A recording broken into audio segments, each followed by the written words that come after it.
Ya, kita akan menuju ke Pengadilan Negeri Jakarta Selatan untuk mengetahui informasi terkini terkait dengan sidang putusan pra-peradilan Jilid 3 Roy Suryo.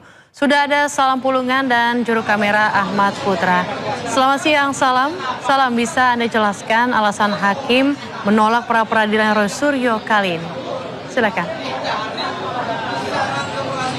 Ya, Ayu dan juga pemirsa, baru saja sidang pra-peradilan jilid ketiga Roy Suryo dengan agenda permohonan dari ganti rugi terkait dengan sidang putusan pada hari ini sudah selesai dilangsungkan di Pengadilan Negeri Jakarta Selatan, di mana tadi dalam persidangan yang sudah berlangsung selama kurang lebih 15 menit ini dari hakim tunggal ini tidak menerima dari gugatan atau permohonan yang diajukan oleh kubu Roy Suryo terkait dengan permohonan ganti rugi dari penangkapan dan juga penahanan terhadap Roy Suryo yang dilakukan oleh penyidik dari Polda Metro Jaya, di mana tadi hakim tunggal Ikutus Darpawan ini menyebut bahwa alasan penolakan yang disebut dari sidang putusan pada pagi hari tadi ini menyebut bahwa dari isi dari permohonan ini cacat formil dan juga tidak melibatkan Menteri Keuangan, karena memang kubu dari Roy Suryo ini selaku dari pihak pemohon tidak menarik Menteri Keuangan sebagai pihak termohon atau turut termohon, dan juga menurut hakim tadi kewenangan pembayaran kompensasi atau ganti rugi dari negara berada di bawah otoritas Menteri Keuangan, sehingga instansi tersebut ini wajib dilibatkan dalam perkara. Dan memang tadi dari pihak kubu Roy Suryo pun dalam sesi doorstopnya begitu dengan sesi wawancara bersama dengan awak media ini menyebut bahwa ini mereka ini sudah menerima apapun keputusan yang disampaikan oleh hakim tunggal, dan memang rencananya dari pihak Roy Suryo sendiri akan menggelar sidang pra-peradilan jilid keempat yang akan berlangsung pada hari esok terkait dengan upaya pencekalan ke luar negeri yang dilakukan oleh negara, karena memang selama beberapa waktu belakangan terkait dengan kasus yang menjeratnya ini Roy Suryo tidak bisa untuk keluar negeri dan juga dicekal begitu. Dan mulai hari esok sidang pra-peradilan jilid keempat ini akan digelar secara dengan sidang perdana begitu di Pengadilan Negeri Jakarta Selatan yang akan digelar pada pukul 9 pagi hari esok. Dan nantinya kita juga akan sama-sama menantikan bagaimana putusan yang akan disampaikan oleh hakim tunggal, apakah nantinya hakim ini akan menolak ataupun juga menerima dari sidang pra-peradilan jilid keempat yang rencananya untuk sidang perdananya sendiri akan digelar pada hari esok. Dan nantinya untuk sidang pra-peradilan jilid keempat akan sama dengan sidang pra-peradilan jilid-jilid sebelumnya, mulai dari jilid 1, 2, dan juga 3 nantinya akan berlangsung selama kurang lebih sepekan, untuk nantinya kita akan sama-sama menantikan juga bagaimana putusan dari hakim tunggal yang rencananya untuk sidang perdananya akan digelar pada hari esok. Ayu. Ya, terima kasih Salam Pulungan atas laporannya, dan juru kamera Damar Wicaksono melaporkan langsung dari Pengadilan Negeri Jakarta Selatan. Selamat bertugas kembali. Ya pemirsa, kita beralih ke informasi lainnya. Perkembangan informasi mengenai meninggalnya Sutrimo masih menyisakan sejumlah tanda tanya di tengah masyarakat. Pemerintah Desa Walahar, Kabupaten Banyumas, Jawa Tengah menyatakan masih menunggu status kematian Sutrimo dari keluarga.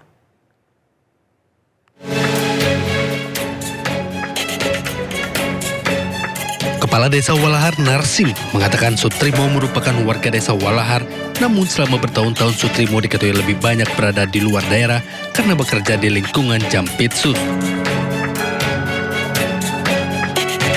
Sehingga aktivitas kesehariannya di desa tidak banyak diketahui oleh masyarakat maupun pemerintah desa. Hingga saat ini pemerintah Desa Walahar juga belum mencatat secara administratif peristiwa meninggalnya Sutrimo. Hal tersebut karena pihak keluarga masih belum menyampaikan laporan resmi kepada pemerintah desa terkait status kematian yang saat ini ramai diberitakan di berbagai media. Belum data kalau di aparat desa. Belum. Iya. Artinya dia tapi warga sini, Pak. Warga sini. Belum didata dari meninggal warga sini, meninggal di mana itu. Sudah masuk ke kelurahan sini. Belum masuk karena orangnya kayak masih itu disuruh ke desa aja, masih trauma. Oh, keluarganya? Iya. Oh, berarti keluarganya belum sama desa itu, belum komunikasi yang ini ya? Sudah komunikasi tapi kayak sekarang udah kayak Tertutup. Di telepon Pak Carik aja sudah tertutup banget itu. Pada misteri kematian Sutrimo, kepolisian terus mendalami kejanggalan di balik meninggalnya Sutrimo. Polda Metro Jaya kini melibatkan pusat laboratorium forensik demi membongkar teka-teki kematiannya. Dalam olah TKP, tim penyidik mengambil sejumlah sampel untuk pemeriksaan laboratorium lanjutan. Selain mengandalkan pembuktian ilmiah melalui puslap 4, penyidik juga mulai memanggil pihak-pihak terkait untuk dimintai keterangan. Tim Liputan Ainus melaporkan. Pemirsa, viral pagar tinggi di sejumlah mal. Wali Kota Surabaya Eri Cahyadi meminta pengelola menurunkan ketinggian pagarnya. Langkah ini dilakukan untuk menjaga estetika kota sekaligus memastikan masyarakat agar tetap merasa aman dan nyaman.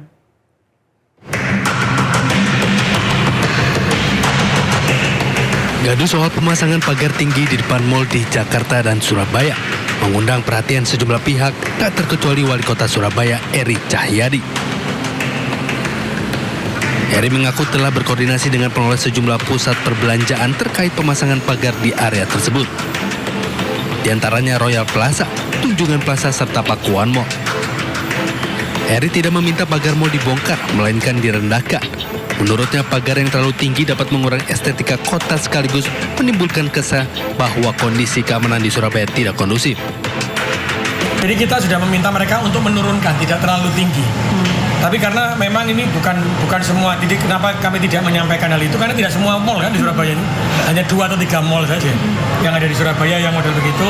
Tapi kemarin sudah sampaikan biar estetikanya bagus juga jangan terlalu tinggi. Tapi apakah juga benar itu untuk antisipasi demonstran Pak, biar nggak ricu terus penjarahan kayak yang tahun lalu? Jadi insya Allah ketika kami bertemu dengan pemilik mall tidak ada yang menyampaikan seperti itu. Eri pun memastikan situasi kota Surabaya aman. Keberadaan pagar bukan untuk antisipasi aksi massa, melainkan demi keamanan dan kenyamanan pengunjung mal. Dari Surabaya, Jawa Timur, Hari Tambayong, Ainus melaporkan. Hakim Tunggal Pengadilan Negeri Jakarta Selatan Iketut Darpawan menolak gugatan pra-peradilan tersangka kasus ijazah Jokowi Roy Suryo. Alasan penolakan karena kurang pihak. Pengadilan Negeri Jakarta Selatan kembali menggelar sidang gugatan pra-peradilan Roy Suryo Kamis pagi. Sidang kali ini mendengarkan putusan Hakim Tunggal Iketut Darpawan. Dalam putusannya, Hakim menolak gugatan pra-peradilan atas ganti rugi penahan Roy Suryo sebagai tersangka kasus ijazah Jokowi. Penolakan karena alasan kurangnya pihak yang dihadirkan kubu Roy Suryo.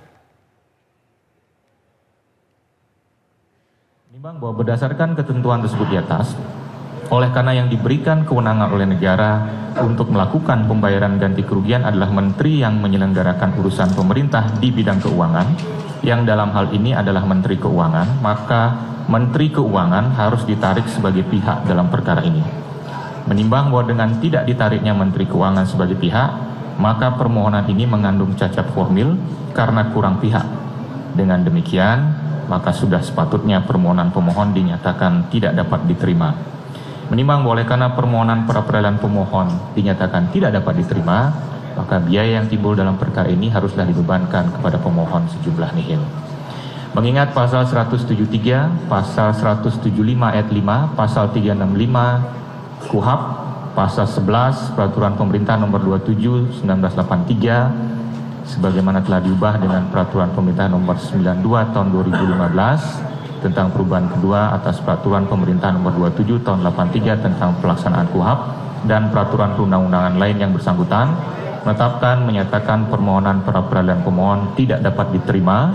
2. Membebankan kepada pemohon untuk membayar biaya perkara sejumlah nihil.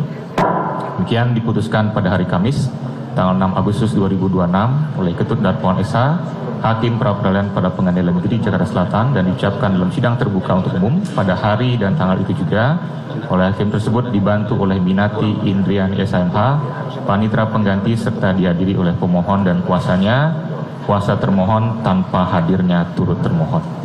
Hasilnya itu bukan ditolak, ya, tapi dinyatakan tidak dapat diterima. Nah, kalau dinyatakan tidak dapat diterima, itu artinya tidak diperiksa substansi perkaranya. Nah, mengapa dinyatakan tidak dapat diterima? Ya, mungkin ngelesnya pengadilan adalah bahwa katanya kurang pihak.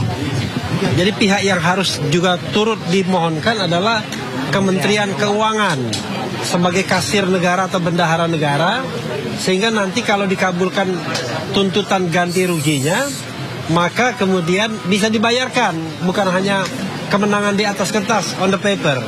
Karena itu ya mudah sekali. Biar sama-sama capek, saya batuk juga kan. Ya nanti kita ajukan lagi saja. Ya kan?